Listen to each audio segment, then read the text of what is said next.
Aku melangkah keluar dari Bandara Adi Sucipto.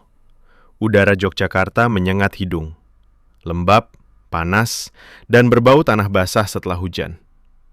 Aku, Jack Harlan, 38 tahun, mantan Navy SEAL. 10 tahun di Irak dan Afghanistan. Sekarang aku hanya kontraktor keamanan swasta. Bayaran tinggi, hidup nyaman. Mereka mengundangku ke Akademi Militer Magelang. Guest instructor katanya. Hanya 2 minggu. Aku akan mengajarkan close quarters combat dan night shooting. Mereka ingin belajar dari pengalaman tempur Amerika. Aku tersenyum kecil. Mereka akan belajar banyak. Aku tidak. Mobil dinas menjemput. Sopir berpakaian loreng hijau tua. Dia tersenyum lebar. Selamat datang, Pak Jack. Selamat datang di tanah air kami. Aku mengangguk singkat. Tanah air kalian, pikirku. Aku hanya lewat. Perjalanan ke Magelang memakan waktu 1 jam lebih. Jalan berliku, sawah hijau di kanan kiri. Gunung Merapi menjulang di kejauhan. Asap tipis keluar dari puncaknya. Aku memandang keluar jendela. Semuanya terlihat lambat. Orang berjalan santai di pinggir jalan. Motor saling mendahului tanpa aturan jelas. Jam karet, begitu mereka bilang. Aku pernah baca di forum. Waktu di sini seperti karet. Bisa molor kapan saja. Aku mendengus pelan. Tidak heran tentara mereka tidak pernah menang perang besar. Kampus Akademi Militer terlihat dari kejauhan. Gedung putih bergaya kolonial. Lapangan luas. Bendera merah putih berkibar tegak. Aku turun dari mobil. Seorang perwira menyambut. Letnan Kolonel Budi Santoso. Wajahnya tenang. Mata tajam. Selamat datang, Mr. Harlan. Kami senang Anda bersedia datang. Aku menjabat tangannya. Kuat, tapi tidak berlebihan. Senang bisa membantu, jawabku. Dia tersenyum tipis. Kami harap Anda tidak hanya mengajar. Kami juga ingin Anda belajar. Aku mengangkat alis. Belajar apa? Belajar tentang kami, katanya sederhana. Aku tertawa kecil dalam hati. Aku sudah tahu cukup. Mereka disiplin di depan kamera. Tapi di lapangan, aku ragu. Malam itu aku diantar ke mes perwira.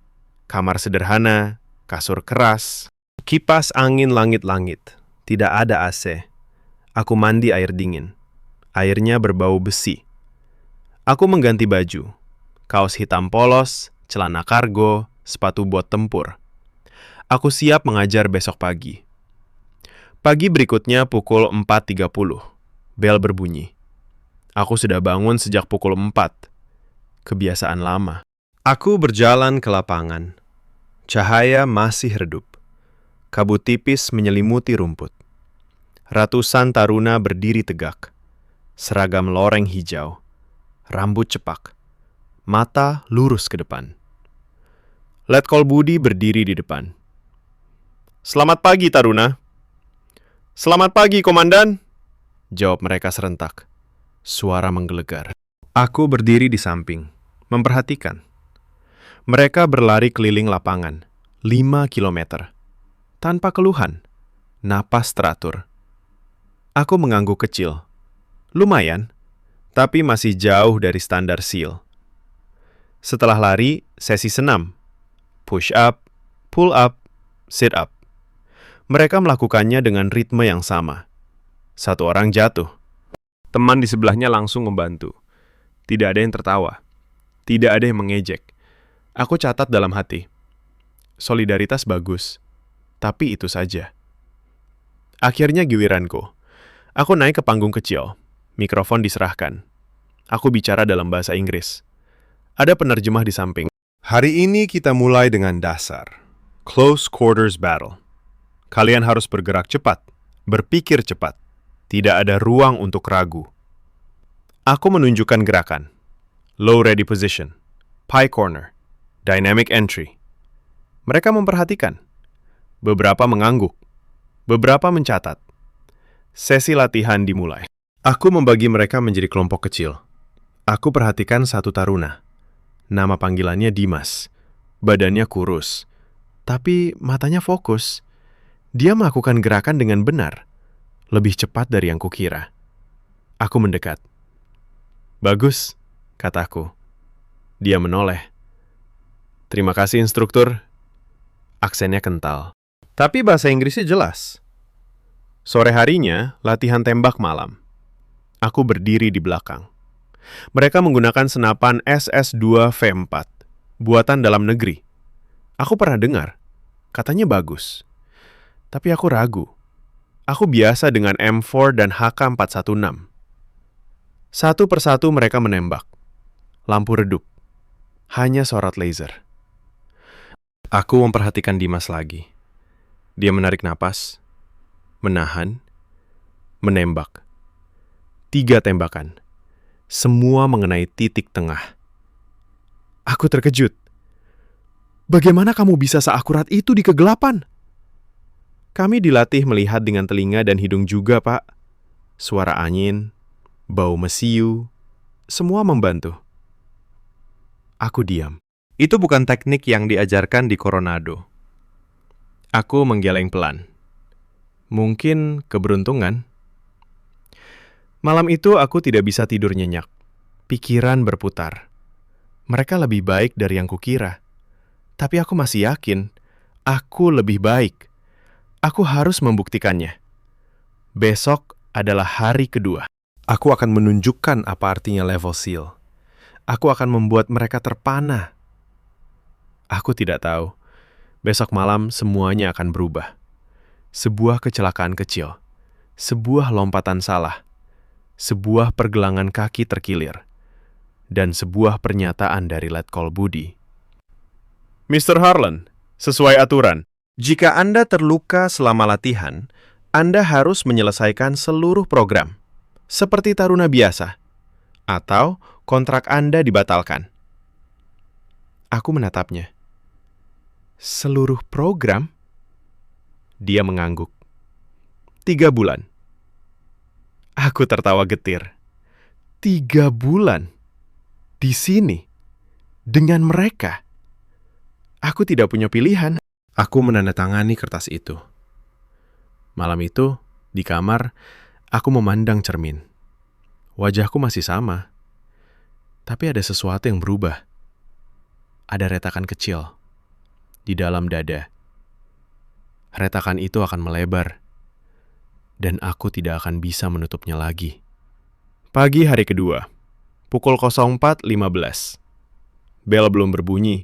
Aku sudah berdiri di tepi lapangan. Napas keluar membentuk uap tipis. Dingin menusuk tulang. Aku memakai jaket tipis. Taruna lain hanya kaos loreng lengan pendek. Mereka berbaris rapi.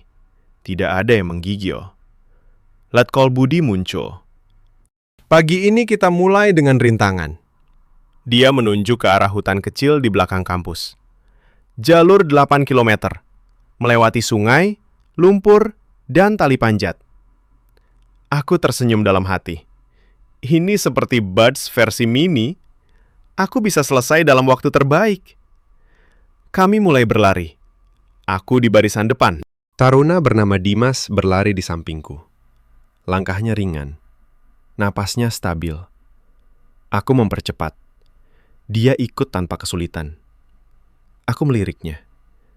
Anak ini kuat juga. Sampai di sungai. Air coklat mengalir deras. Lebar sekitar 10 meter. Tidak ada jembatan. Kami harus menyeberang dengan tali besi yang digantung rendah. Aku melompat dulu. Tangan memegang tali, kaki menyentuh air. Dingin menusuk. Aku menyeberang cepat. Tubuh basah kuyup. Di seberang, aku menoleh. Dimas dan yang lain menyusul. Mereka tidak ragu. Tidak ada yang teriak kedinginan. Hanya gerakan cepat dan teratur. Mereka terbiasa. Itu saja. Selanjutnya lumpur. Medan licin. Tebal sampai lutut. Aku melangkah hati-hati. Kaki terperosok. Aku hampir jatuh. Dimas di belakangku. Dia menyodorkan tangan. "Pegang, Pak." Aku menolak. "Aku baik-baik saja." Aku bangkit sendiri. Lumpur menempel di celana. berat. Akhirnya tali panjat. Tali tebal menggantung dari pohon tinggi. Kami harus naik ke atas, lalu turun ke sisi lain. Aku memanjat dulu. Otot lengan bekerja keras. Keringat bercampur lumpur. Aku sampai atas, melihat ke bawah. Taruna lain sudah menunggu giliran. Mereka memanjat dengan ritme sama. Tidak ada yang terjatuh. Saat turun, kakiku tergelincir. Tali bergeser. Aku hampir jatuh dari ketinggian 3 meter. Tangan Dimas menangkap pinggangku. "Kuatkan, Pak!" Dia menarikku kembali ke tali. Aku mendarat dengan aman. Nafas tersengal. Terima kasih. Dia hanya mengangguk. Tidak apa-apa. Kami selesai dalam waktu 1 jam 40 menit. Aku finish ketiga. Dimas pertama. Anak ini lebih cepat dariku. Aku mendekatinya. "Bagaimana kamu bisa secepat itu?" Dia tersenyum kecil. "Kami sering latihan di medan asli, Pak. Hutan, gunung, sungai. Ini rumah kami." Aku ingat latihan di Nevada. Pasir panas, gurun kering. Beda sekali dengan hutan tropis ini. Lembab, licin, penuh serangga. Siang harinya sesi teori. Ruang kelas. Aku duduk di belakang. Mereka membahas strategi pertahanan pulau. Peta Nusantara digelar besar. Ribuan pulau. Selat-selat sempit. Mereka bicara tentang pertahanan berlapis. Bukan hanya darat, laut dan udara. Aku mendengar. Mereka serius. Bukan omong kosong. Sore hari, latihan tembak lagi. Kali ini jarak jauh. 300 meter. Angin kencang. Aku mengambil posisi. Mengatur napas. 2 mengenai tepi. 1 meleset. Aku kesal. Anginnya beda. Tidak seperti di padang pasir. Dimas menembak setelahku. Semua tepat di tengah. Rahasianya apa? Dia menunjuk ke pohon di kejauhan. Daunnya bergerak. Arah angin dari situ. Kami hitung kecepatan. Aku terdiam. Mereka tidak pakai alat canggih. Hanya mata dan pengalaman. Malam itu aku duduk di teras mes. Merokok sendirian. Asap naik ke langit gelap. Aku memikirkan hari ini. Mereka lebih tangguh dari yang kukira. Aku punya pengalaman perang sungguhan. Mereka belum pernah. Tiba-tiba Letkol Budi muncul. Dia duduk di sebelahku. "Bagaimana hari ini, Mr. Harlan?" Aku menghembuskan asap. "Lumayan." Dia tersenyum. "Besok lebih berat. Latihan malam di hutan. Anda ikut sebagai peserta." Aku mengangkat bahu. "Baiklah." Dia menatapku lama. "Di sini bukan soal siapa lebih kuat, tapi siapa yang bisa bertahan bersama." Aku tidak menjawab. Aku hanya menatap api rokok. Malam semakin larut. Aku kembali ke kamar. Tubuh pegal, tapi pikiran tidak tenang. Ada sesuatu yang mengganggu. Retakan kecil di dada semakin terasa. Besok malam, retakan itu akan melebar lagi. Dan aku mulai ragu. Apakah aku benar-benar lebih baik? Malam ketiga, pukul 21.00. Kami berangkat ke hutan Gunung Merbabu. Gelap total. Hanya senter kecil di kepala. Letkol Budi memimpin. Tujuan, posisi rahasia 5 km di dalam. Aku berjalan di barisan tengah. Kaki masih pegal dari rintangan kemarin. Tapi aku tidak mau kalah. Hutan basah, daun lebat. Akar pohon menjuntai. Tanah licin. Kami bergerak diam. Tidak ada suara. Hanya napas dan langkah. Aku merasa kuat. Ini latihan biasa. Tiba-tiba, tanjakan curam. Batu licin. Aku melangkah terlalu cepat. Kaki kanan tergelincir. Tubuhku jatuh ke depan. Pergelangan kaki terkilir keras. Rasa sakit menyenyat. Aku menahan teriak. Dimas langsung memegang lenganku. "Pak Jack, diam dulu." Kami berhenti. Letkol Budi mendekat. Dia memeriksa kaki. "Bengkak, tapi tidak patah." Aku mencoba berdiri. Sakit, tapi aku paksa. "Kita lanjut," kataku. Letkol Budi menggeleng. "Tidak, kembali ke kampus." Di mes medis, dokter memasang perban ketat. Dingin. Sakitnya masih menusuk. Letkol Budi duduk di depanku. Dia membawa selembar kertas. "Mr. Harlan, sesuai peraturan Akmil, jika instruktur tamu terluka dalam latihan, Anda harus ikut program penuh." Seperti Taruna, 3 bulan. Aku menatap kertas itu. Aku tertawa kecil. "Serius? Kontrak Anda besar. Kalau mundur, batal semua." Aku memandang tanganku. Tangan yang biasa memegang senjata di medan perang. Sekarang memegang pulpen. Aku tanda tangani. Tinta basah, hati berat. Pagi berikutnya, meski kaki dibalut, aku harus ikut latihan. Pukul VAR 30. Lapangan penuh. Kali ini bukan lari biasa. Mereka latihan neraka pagi. Push up 100 kali. Lalu lompat katak keliling lapangan. Lalu angkat balok kayu berat. Taruna berteriak serentak. Wajah mereka merah. Keringat banjir. Tapi tidak ada yang berhenti. Aku ikut. Kaki sakit setiap langkah. Tapi aku lihat Dimas. Dia angkat balok 2 kali lebih berat dariku. Matanya tidak goyah. Aku merasa kecil. Di Irak, aku pernah lari 30 km dengan ransel. Tapi di sini, medan berbeda. Hutan. Dan mereka terbiasa. Sesi berikutnya. Renang sungai. Air dingin mengalir deras. Mereka menyeberang sambil bawa senjata di atas kepala. Aku mencoba. Kaki kanan tidak bisa dorong kuat. Arus hampir bawa aku hanyut. 2 taruna langsung menarikku. "Kami bantu, Pak." Aku naik ke tepi. Tubuh menggigil. Di ruang istirahat, aku duduk sendirian. Kaki berdenyut. Aku yang dulu bilang mereka lambat.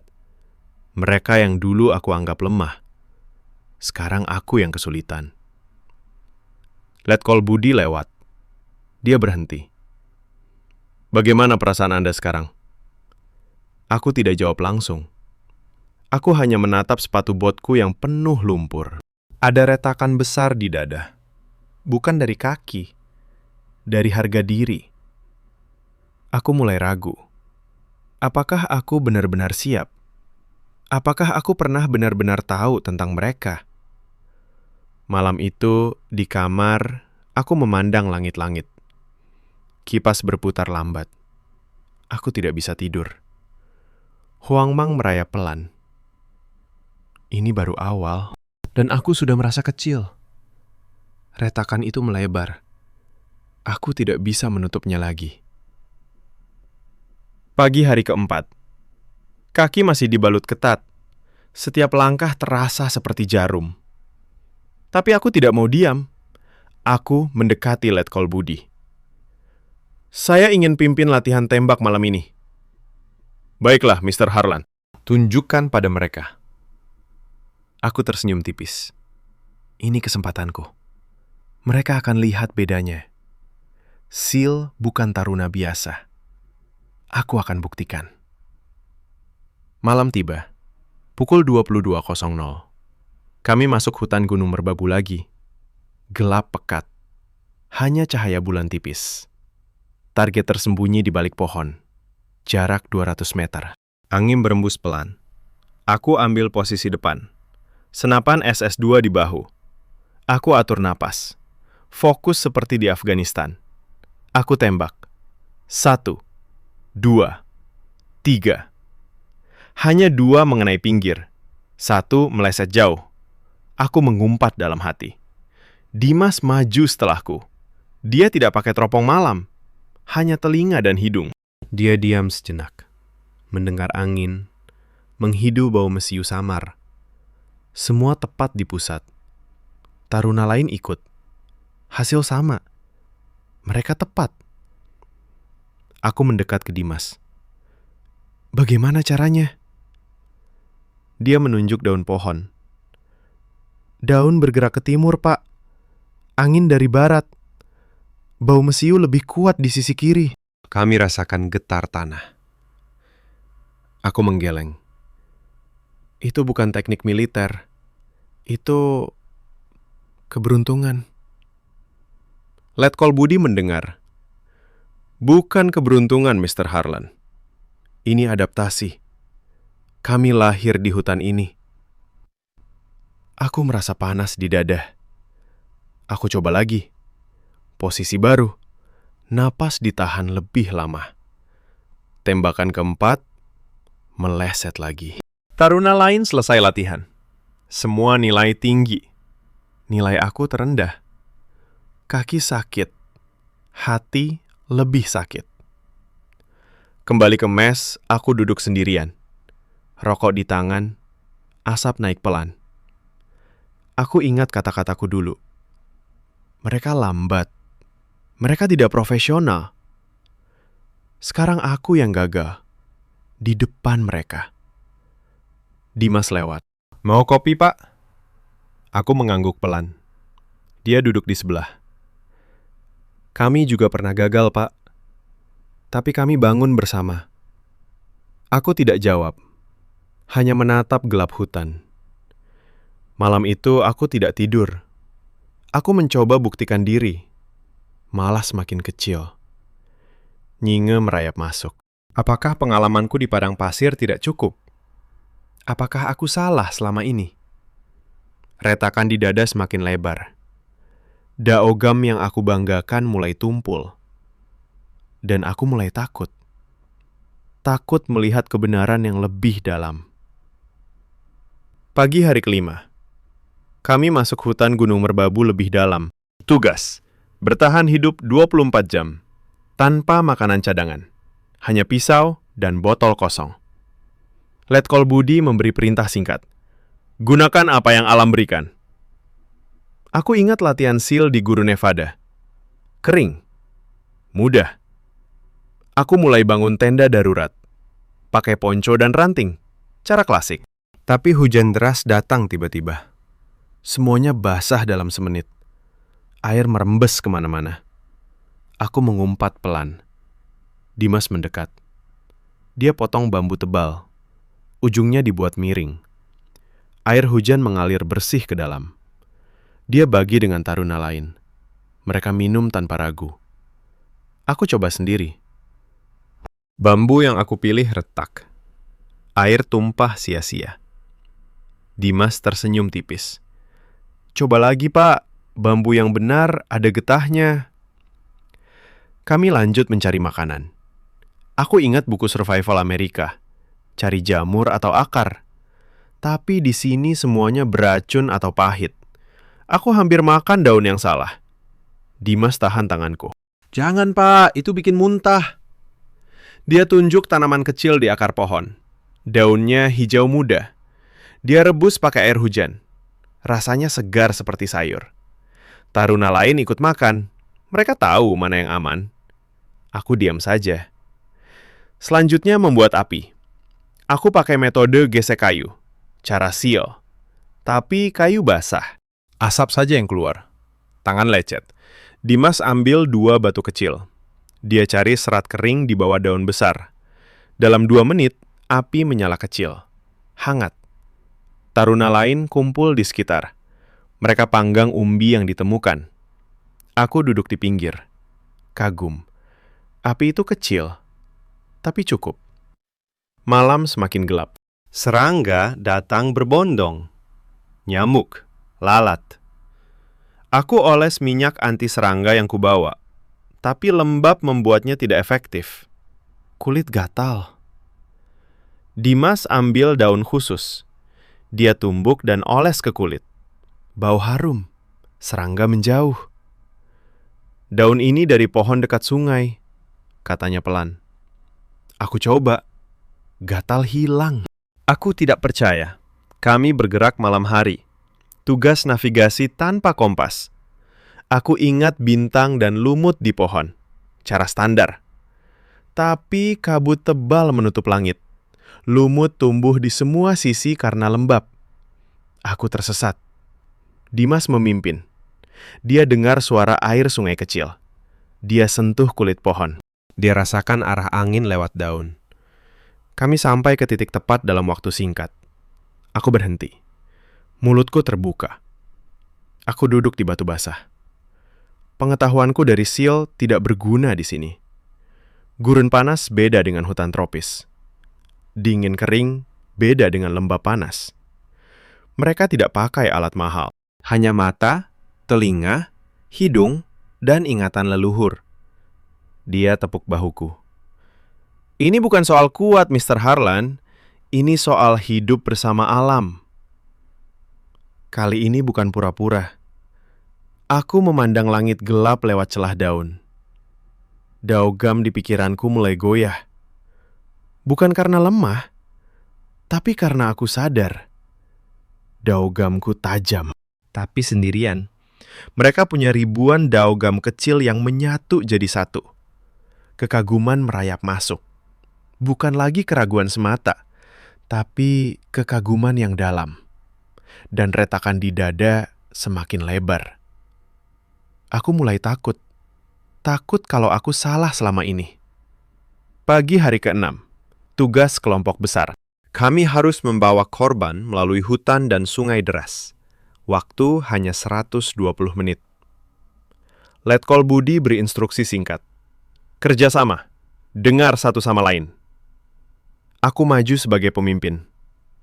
Ikuti aku, kataku tegas. Aku pakai cara seal. 2 tali panjang. 1 untuk jembatan darurat. 1 untuk angkat korban. Dimas angkat tangan. Pak, sungai ini punya arus bawah. Lebih baik ikat di pohon besar di hilir. Aku geleng cepat. Tidak, cara ini lebih cepat. Aku sudah lakukan puluhan kali di Afghanistan. Kami mulai. Aku ikat tali pertama di pohon kecil. Tapi arus lebih kuat dari dugaan. Tali bergoyang keras. Air naik sampai dada. Dimas berteriak pelan. Pak, pindah ke batu besar. Di situ arus lemah. Aku jawab keras. Diam, lanjut saja. Tiba-tiba tali depan putus. Korban hampir hanyut. Aku lompat ke depan. Tangan kanan pegang tali cadangan. Tapi arus tarikku kuat. Kaki terkilir lagi. Rasa sakit meledak. Dimas dan 3 taruna lain langsung tarik tali dari samping. Mereka pakai liana tebal yang tumbuh alami, bukan tali buatan. Mereka ikat cepat di pohon besar. Korban selamat. Kami semua naik ke tepi. Napasku tersengal. Aku berdiri gemetar. Pak, kalau tadi kita pakai cara Anda, korban sudah hilang. Wajahku panas. Bukan karena malu. Karena marah pada diri sendiri. Letkol Budi datang. Dia catat waktu. Kami selesai tepat waktu, tapi hampir gagal karena satu keputusan. Dia pandang aku. Di sini, Pak Jack, kepemimpinan bukan soal siapa paling keras, tapi siapa paling bisa dengar. Aku duduk di batu. Tangan gemetar pegang pisau. Daugam yang aku banggakan. Sekarang terasa tajam hanya untuk lukai diri sendiri.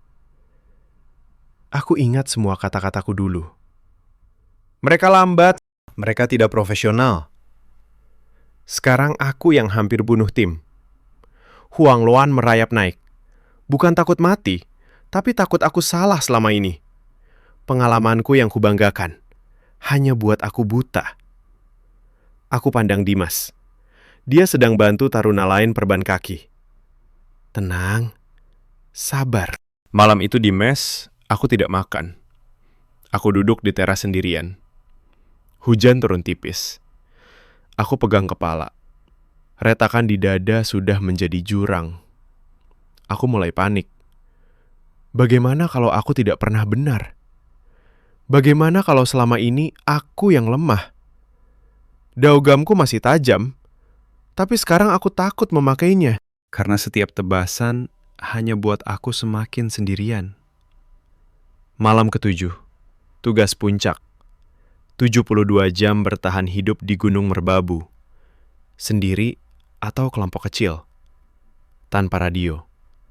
Hanya pisau, botol, dan pakaian basah. Letkol Budi beri perintah akhir.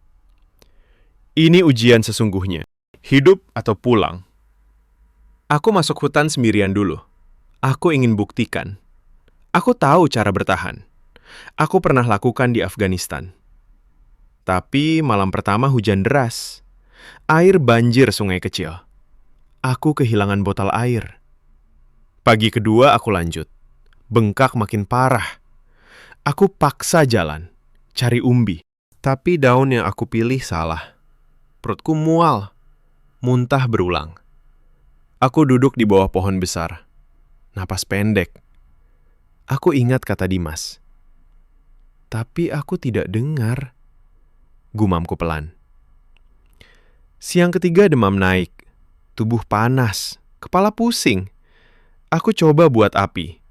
Tangan gemetar. Batu gesek gagal. Aku jatuh ke tanah basah. Kaki tidak bisa digerakkan lagi. Aku berbaring. Langit gelap di atas. Tapi takut sendirian. Malam ketiga suara langkah mendekat. Dimas dan 3 taruna muncul dari kabut. Mereka cari aku sejak sore. "Pak Jack!" Dimas berteriak pelan. Dia langsung periksa kaki. Bengkak ungu. Dia ambil daun khusus. Tumbuk dengan batu, oles ke pergelangan. Rasa sakit turun pelan. Taruna lain buat api kecil pakai serat kering di bawah akar. Mereka rebus air hujan. Campur akar manis yang mereka temukan. Aku minum. Perut tenang. Mereka angkat aku. Bukan pakai tali. Mereka pakai liana kuat. Ikat seperti tandu alami. Mereka berjalan bergantian. Sepanjang malam. Hujan turun lagi. Tapi mereka tutup aku dengan daun lebar. Tidak basah. Aku bisik pelan. "Kenapa kalian cari aku?" Dimas jawab tanpa berhenti. "Karena kami tim. Di sini tidak ada yang ditinggal." Kami sampai titik akhir pagi hari keempat. Letkol Budi tunggu di sana. Dia lihat aku ditandu. Dia tidak marah. Dia hanya angguk. "Selamat, Mr. Harlan. Anda selamat karena mereka." Mataku basah. Bukan air hujan. Aku sadar. Mereka punya ribuan daugam kecil. Menyatu jadi satu pisau besar. Tak terkalahkan. Pengalamanku di padang pasir hancur di hutan ini. Definisi kuatku salah. Semua definisi itu salah. Retakan di dada meledak. Bukan lagi retakan.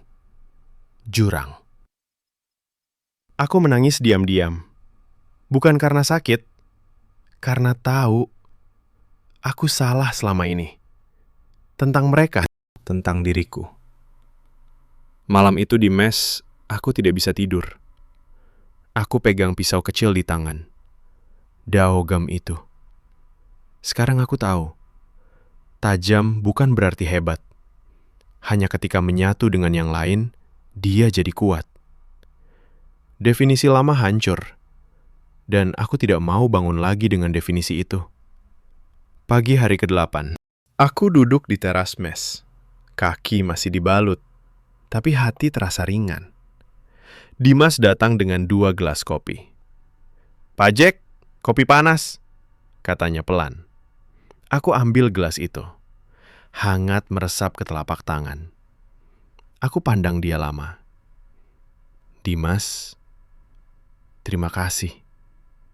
Kata itu keluar dari dalam. Bukan sekedar kata. "Kami senang Anda selamat, Pak." Siang harinya latihan kelompok. Kami duduk lingkaran di bawah pohon. Letkol Budi minta kami diskusi strategi. Aku tidak lagi bicara dulu. Aku angkat tangan. "Boleh saya dengar dulu pendapat kalian?" Dimas mulai cerita. Dia jelaskan cara baca angin lewat daun. Cara rasakan getar tanah. Aku catat setiap kata. Bukan di kertas.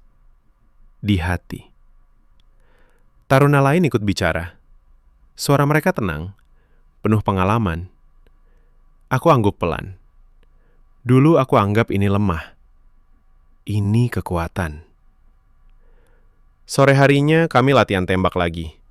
Aku tidak pimpin. Aku ikut di belakang. Dimas beri saran. Pak, angin dari timur hari ini. Aku dengar. Aku ikuti. Tembakanku tepat. Untuk pertama kali. Aku pandang dia. Terima kasih, Dimas. Kamu ajar aku hari ini. Dia geleng kepala. Kita saling ajar, Pak. Malam itu aku berdiri di depan cermin kamar. Aku pegang pisau kecil. Dulu aku bangga tajamnya.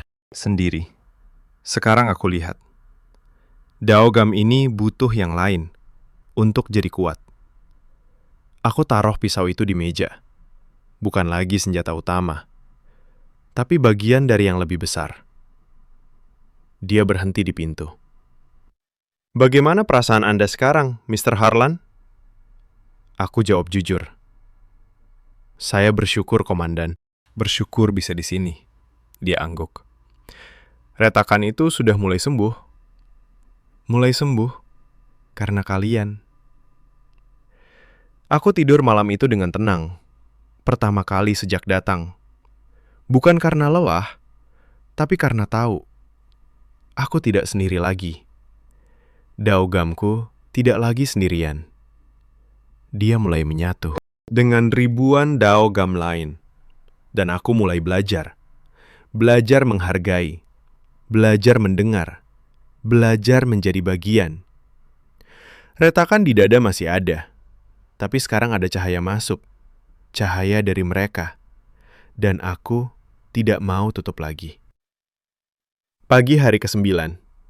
Aku berdiri di tepi lapangan. Kabut tipis masih menyelimuti rumput. Dimas dan taruna lain berlatih di depan.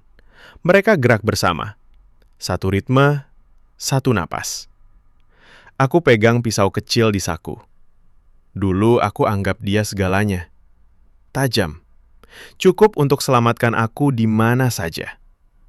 Sekarang, aku tarik pisau itu keluar. Cahaya pagi pantul di bilahnya. Dia lihat pisau di tanganku. Masih pegang daogam lama, Mr. Harlan?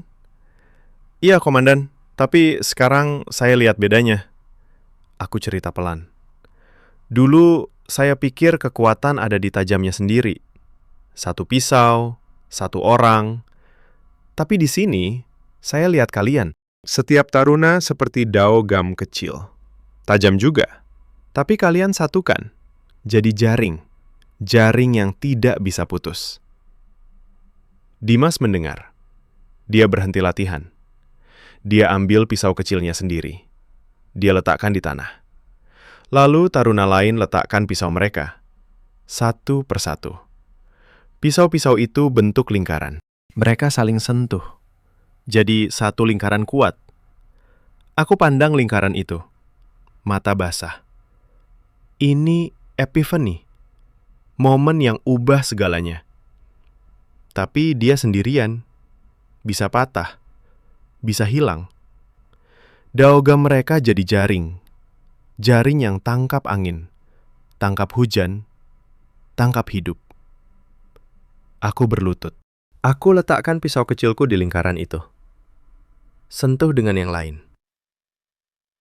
Mulai sekarang, saya bagian dari jaring ini, kataku pelan.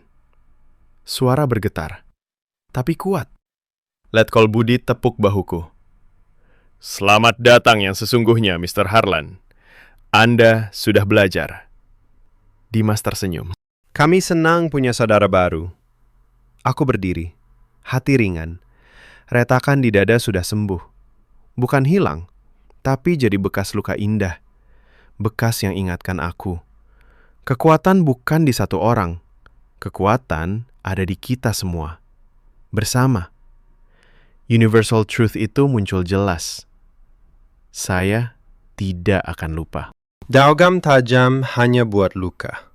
Tapi jaring daugam buat selamatkan hidup. Dan hidup itu lebih indah ketika kita saling jaga. Malam itu aku tulis surat untuk keluarga di Amerika. Bukan kata-kata besar, hanya cerita sederhana. Tentang hutan, tentang hujan, tentang daugam yang akhirnya pulang. Aku siap. Siap untuk bagian terakhir. Bagian di mana saya buktikan saya sudah berubah. Pagi hari ke-10. Aku berdiri di lapangan utama. Kabut pagi mulai hilang. Matahari naik pelan di balik Gunung Merapi. Aku pakai seragam loreng hijau, sama seperti taruna lain, bukan lagi jaket hitam kontraktor. Program tamu selesai hari ini, Mr. Harlan. Komandan, saya minta izin tinggal. Diangkat alis. 1 bulan lagi, saya ingin ikut pelatihan penuh, seperti taruna biasa. Dimas dan yang lain pandang aku. Mata mereka terbuka lebar. Aku lanjut bicara. Saya datang dengan daugam tajam. Sekarang saya tahu, daugam itu harus jadi bagian dari jaring. Suara aku tenang, tapi tegas. Letkol Budi tersenyum kecil. Permintaan diterima, Mr. Harlan. Selamat datang kembali. Taruna bertepuk tangan. Bukan tepuk keras, tapi tepuk hangat. Satu keluarga. Siang harinya aku duduk di meja kecil. Kertas putih di depan. Aku tulis surat untuk ayah dan ibu di Texas. Tangan aku tidak gemetar lagi. Ayah, ibu, saya dulu bilang Indonesia lambat. Saya bilang tentara mereka lemah. Saya salah. Di sini saya belajar. Kekuatan bukan di satu orang yang paling keras. Kekuatan ada di kita semua yang saling jaga. Saya akan bawa pelajaran ini pulang. Saya akan ajar anak buah saya di perusahaan. Bukan hanya tembak akurat, tapi dengar satu sama lain. Maafkan saya yang dulu sombong. Aku lipat surat itu. Masukkan amplop, besok aku kirim. Bukan janji kosong, tapi bukti. Sore harinya kami lari bersama. Kaki aku masih sedikit sakit, tapi aku lari di tengah. Dimas di kanan, taruna lain di kiri. Kami lari dengan ritme sama, nafas sama, langkah sama. Di ujung lapangan, aku berhenti. Aku ambil pisau kecil dari saku. Aku angkat tinggi. Lalu aku letakkan di tanah. Di tengah lingkaran taruna. Mereka letakkan pisau mereka juga. Pisau-pisau itu sentuh. Jadi satu lingkaran. Satu kekuatan. Aku pandang mereka semua. Terima kasih telah selamatkan saya. Dimas jawab pelan. Kami senang punya saudara dari jauh, Pak Jack. Malam terakhir aku berdiri di teras. Bintang terang di atas Magelang. Aku pegang surat di tangan. Besok surat itu terbang ke Amerika. Besok aku mulai pelatihan baru. Bukan sebagai guru, tapi sebagai murid. Daugamku sudah jadi bagian jaring. Retakan di dada sudah sembuh total. Bekas luka itu indah, karena dia ingatkan aku. Saya tidak lagi sendirian. Saya sudah pulang. Pulang ke rumah baru yang bernama Indonesia.